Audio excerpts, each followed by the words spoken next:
Greetings, Japan fans. In today's show, we're going to look at some new resolutions for leaders.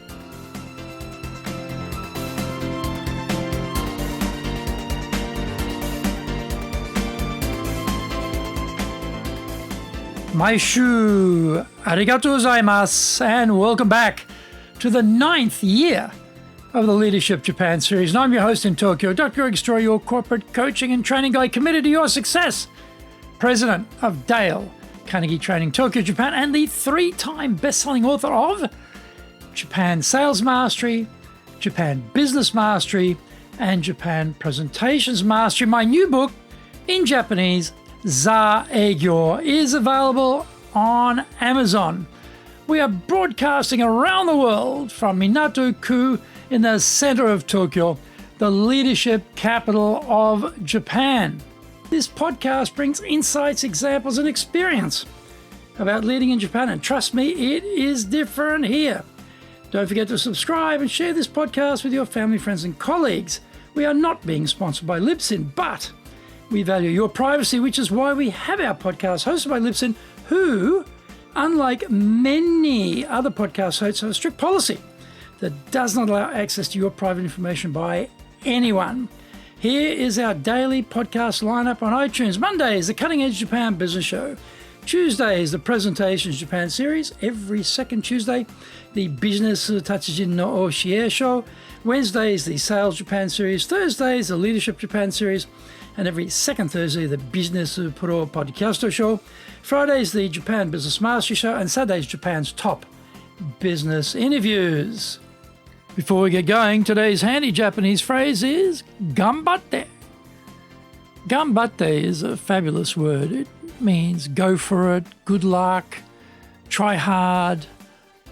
Very, very good, very well used, informal, formal. It works in both. You know, gambatte kudasai would be much better with clients if a particular context came up, that you would say that to a client as opposed to gambatte just by itself, which is quite informal. But gambatte, gambatte, gambatte. Hey, go for it. Yeah, do your best. Hey, good luck. Gambatte, gambatte, gambatte. Great word.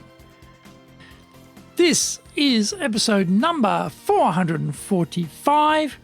And today we're talking about the clever leaders' New Year's resolutions. It is an irony that in the most technologically advanced era, the human dimension is so much more critical to success in business. When I was first entering business, the boss knew every aspect of the company and knew it better than everyone else. Education was working on the basis of limited access to information, so a lot of memorization was required. An entrepreneur was a rare bird in those days. A mainframe computer was huge and housed in its own hermetically sealed environment. Only a select few had access to the machine itself or the computations it was possible of. A telex machine, something the size of a washing machine today, sat in a corner of the floor spitting out large sheets of paper with perforated edges as a means of semi-automatic communication. All the eligible young women sat in the typing pool on their own floor, so any excuse which could be found to head down there was a major opportunity to be seized. A lot has changed, but the importance of human-to-human relations has only become more vital.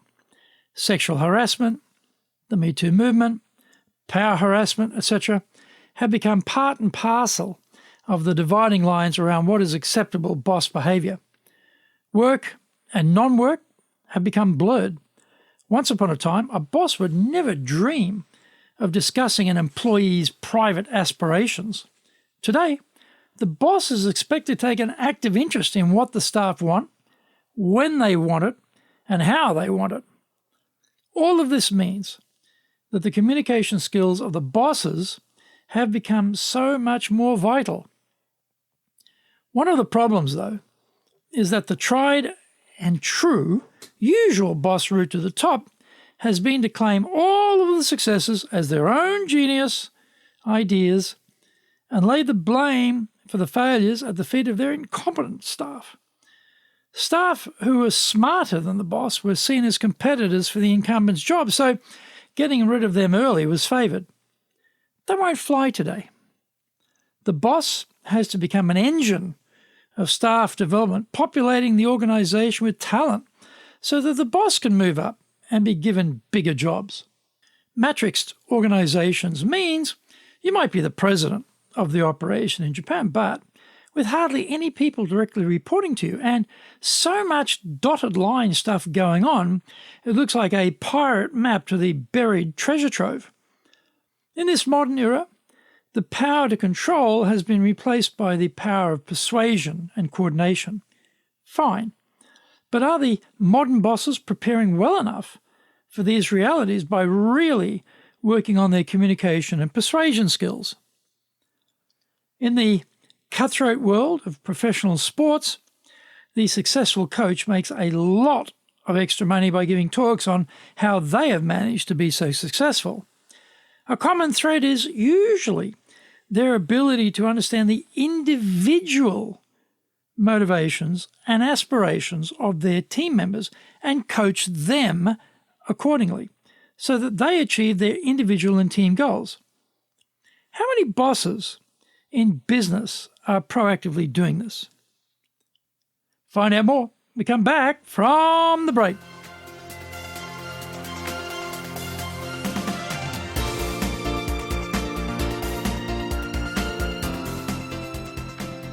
Our show today is brought to you by our public programs, but we also do custom-made in-house classes. Now, we do them in our super safe classroom, we do them live online, and we do them in Japanese, and we do them in English.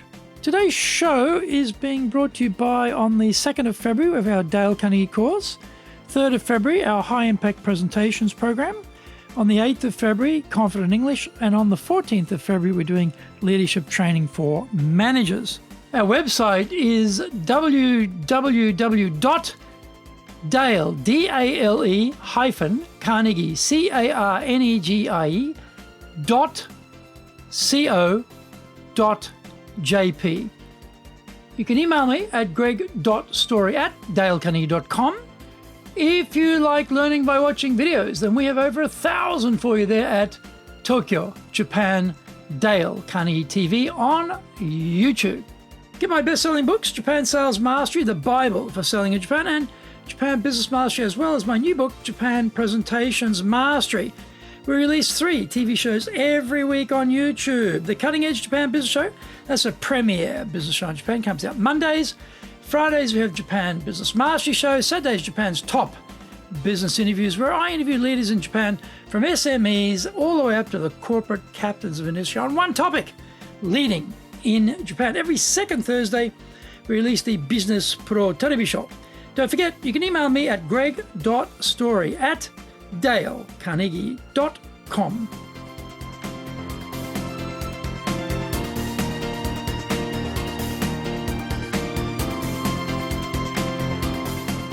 Welcome back. Often the will may be there, but not the time to invest in their people. The bosses do a once-over-lightly job on this front and are not really effective in building the trust with the team. To really understand the direct report's needs requires a lot of time to be invested, yet the reality of modern business conspires to make this very difficult. I've had a mobile phone for many years, recalling the brick-size models that were then a rarity. Today, they are lightweight, small, powerful, and ubiquitous. But do I have more time as a result to invest in getting to know my team better? I would say I have become progressively busier each year in proportion to how much the phone has shrunk and the technology has improved. Our key assets go down the elevator every night is a clever reflection on the modern reality that our people are the key to our success. People really do make a difference. If we have the right people on the right bus and in the right seats, we are well on our way to getting a one-up on our competitors. If we have great teamwork and have crushed all attempts at having politics in our organization, we are really sprinting ahead of many firms. If the boss is well organized and is spending quality one-on-one time with the key people, then a big moat is being dug around the company. Is any of this easy? No. That is why it has so much potential for clever bosses to steal a march on rivals and to outperform their targets. Moving the focus from the tech to the people is a very good start. A sustained effort here will pay huge dividends. Will this be a year with these goals firmly in mind, or another lost year? If the people are the key, precisely when will your boss schedule reflect that fact? This is the reality. The time has either been allocated in the schedule or it hasn't. Forget about all the flowery words, the lofty rhetoric, the ardent commitments. Are the slots in the diary or not? This is the boss challenge this year. Master the time allocation required so that you can get the people focus right, or else.